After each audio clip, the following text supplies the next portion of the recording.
ازيكم حبايبي؟ عاملين ايه؟ وحشتوني قوي من امبارح للنهارده. النهارده هنكمل قصتنا. فاكرين الرعب يا مامي؟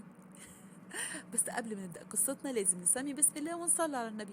هو طبعا مش هفكركم، اشتركوا في القناه ويلا بينا نكمل باقي قصتنا. ايه يا رامي؟ طمني، في ايه؟ في ايه؟ في مصيبة يا سالي، مصيبة. بس دلوقتي أهم حاجة أنا لازم أروح القصر عشان أجيب ورقي كله من هناك. طب وإيه المشكلة؟ ما تروح، روح هات الورق وامشي على طول. ولو عايزني أجي معاك هاجي. ماشي يا سالي، يا ريت، يا ريت تيجي معايا.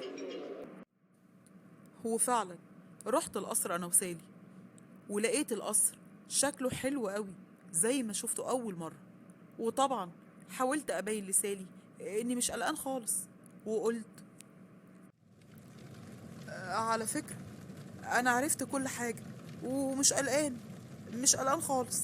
أنا بس جاي هنا أخد الورق بتاعي وهمشي، وهسيب لكم القصر ده، هسيب لكم مش هرجع تاني. وفجأة لقيت القصر كله ضلم ورجع لحالته الأولانية، المهجور. وظهرت الست غالية وهي بتضحك وبتقول: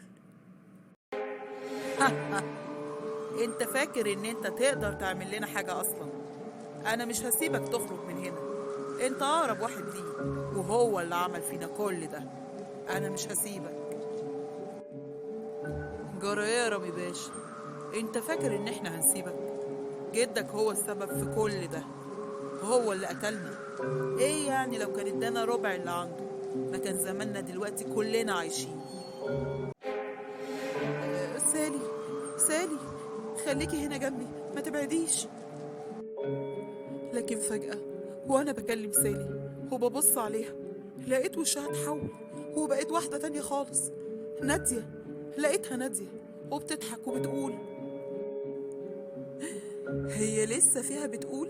هتقول ايه تاني يا رامي؟ حرام عليك، كفاية رعب بقى، ربنا يستر على اللي جاي. سالي دي هتقول ايه؟ استنوني.